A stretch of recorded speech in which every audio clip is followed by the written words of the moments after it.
ನಮಸ್ಕಾರ. ಇವತ್ತು ನಾವು listing of directories and files ಬಗ್ಗೆ ತಿಳಿದುಕೊಳ್ಳೋಣ. ಲಿಸ್ಟಿಂಗ್ ಅಂಡ್ ಡೈರೆಕ್ಟರಿ ಫೈಲ್ಸ್ ಏನು ಅದ್ರ ಬಗ್ಗೆ ಒಂದ್ ಸಣ್ಣವಾಗಿ ಹೇಳ್ತೀನಿ.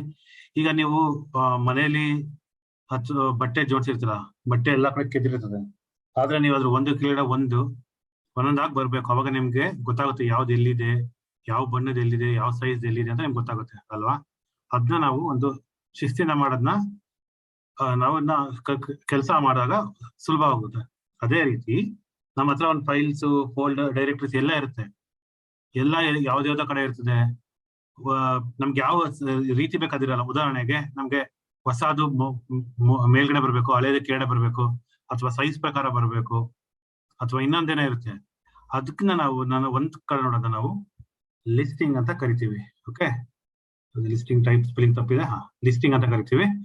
ಇವತ್ತು ಅದ್ರ ಲಿಸ್ಟಿಂಗ್ ಬಗ್ಗೆ ತಿಳ್ಕೊಳ್ಳೋಣ. ಇದು ಅದೇನೆ, ಅದ್ರ ಬಗ್ಗೆ ತಿಳ್ಕೊಳ್ಳೋಣ. ಇವತ್ತು ಟಾಪಿಕ್ ನಾವು ಕವರ್ ಮಾಡ್ತೀವಿ. ಯಾವ ತರ listing of files and directory, size check ಮಾಡಿದಂಗೆ ಬೇಸಿಕ್ ಕಮಾಂಡ್. ಈ ಲಿಸ್ಟಿಂಗ್ ಅಲ್ಲಿ ತುಂಬಾ ಕಮಾಂಡ್ ಇದೆ, ಆದ್ರೆ ನಾನು ಇವತ್ತು ಕೇವಲ ಬೇಸಿಕ್ ನಿಮ್ ಕೆಲ್ಸಕ್ಕೆ ಬರುವಂತಹ ಮಾತ್ರ ನಾನು ನಿಮ್ಗೆ ಹೇಳ್ಕೊಡ್ತೀನಿ ನಾನು. ಸರಿನಾ? ಈಗ ನಾನು ಲಿನಕ್ಸ್ ಮಿಷನ್ ಇದ್ದೀನಿ.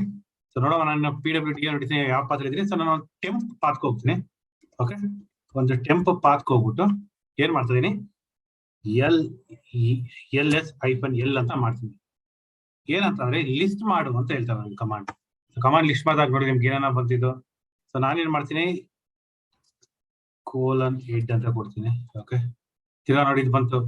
ಸೊ ನೀವು ಇವಾಗ ಏನ್ ಮಾಡ್ಬೋದು ಅಂತಂದ್ರೆ LS ಅಂತ ಮಾತ್ರ ಹೊಡಿದೆ.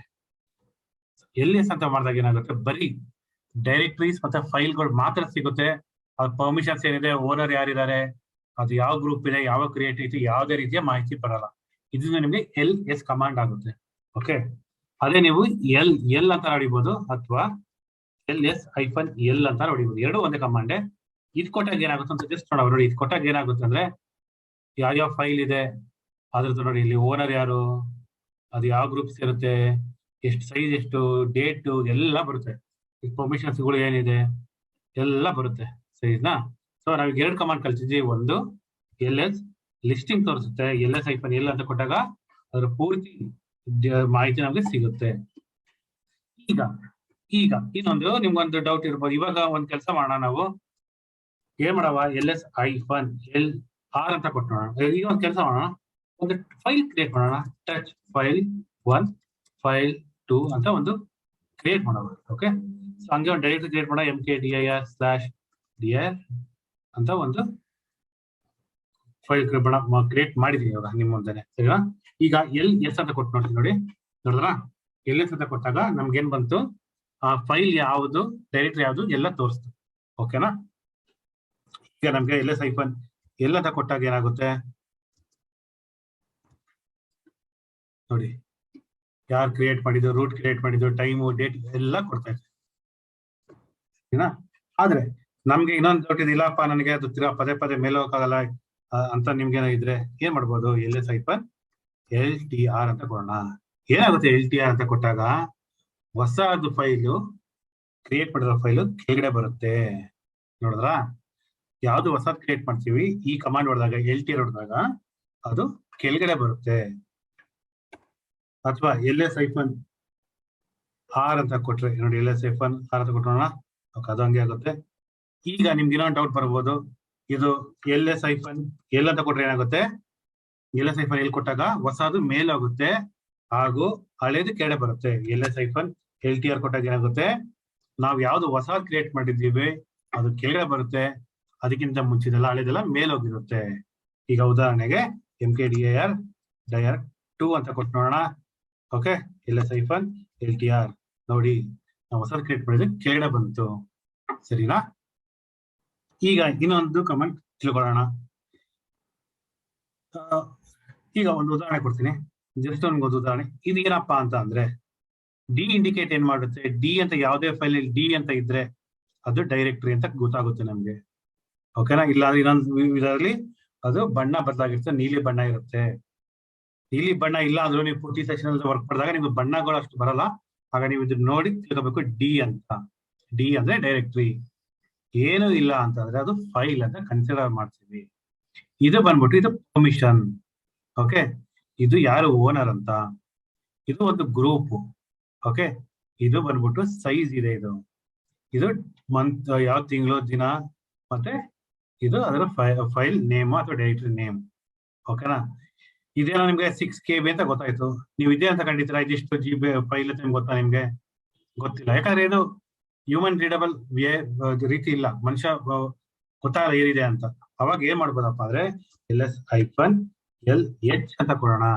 ಎಂಟರ್ ಕೊಟ್ರೆ ನೋಡಿ ಏನಾಗುತ್ತೆ ಅಂತ ಅಂದ್ರೆ, ನೋಡಿ ಅದು KB ಕನ್ವರ್ಟ್ ಮಾಡ್ತು. KB ಇದ್ರೆ KB, MB ಇದ್ರೆ MB, GB ಇದ್ರೆ GB ತೋರಿಸುತ್ತೆ. ಅಕಸ್ಮಾತ್ ನೀವು ಎಲ್ ಅಂತ ಉಪಯೋಗಿಸಿದ್ರೆ ಅಂದ್ರೆ ಏನಾಗುತ್ತೆ, ಅದು ಹ್ಯೂಮನ್ ರೀಡಬಲ್ ಫೈಲ್ಗಳ ನಂಬರ್ಗಳು ಕೊಟ್ಕೋಗುತ್ತೆ, ಅದು ನಿಮ್ಗೆ ಅರ್ಥ ಆಗಲ್ಲ. ಇನ್ನೊಂದು ಇದನ್ನ ಮುಂಚಿನ ಕಲ್ತಿದ್ದೀವಿ, ಅದು ಇನ್ನೊಂದ್ಸರಿ ಹೇಳ್ತೀನಿ, -LA ಅಂದ್ರೆ ಫೈಲ್ಸ್ ಎಲ್ಲ ನೋಡ್ಬೇಕಾದ್ರೆ ನಾವು A ಕಮಾಂಡ್ ಯೂಸ್ ಮಾಡ್ತೀವಿ. ಸರಿ ಸ್ನೇಹಿತರೆ? ಈಗ ಏನಾದ್ರು ಹೇಳ್ಕೊಡ್ತೀನಿ. ನಮಗೆ ಪ್ರತಿಯೊಂದು ಫೈಲ್ ಎಲ್ಲ ಬೇಕಲ್ಲ, ನನಗೆ ಪ್ರತಿಯೊಂದು ಫೈಲ್ ಬೇಕಾಗಿಲ್ಲ. 100 ಫೈಲ್ ಇದೆ, 100 ಫೈಲ್ ಬೇಕಾಗಿಲ್ಲ, ನನಗೆ ಒಂದೇ ಒಂದು ಫೈಲ್ ಬೇಕು.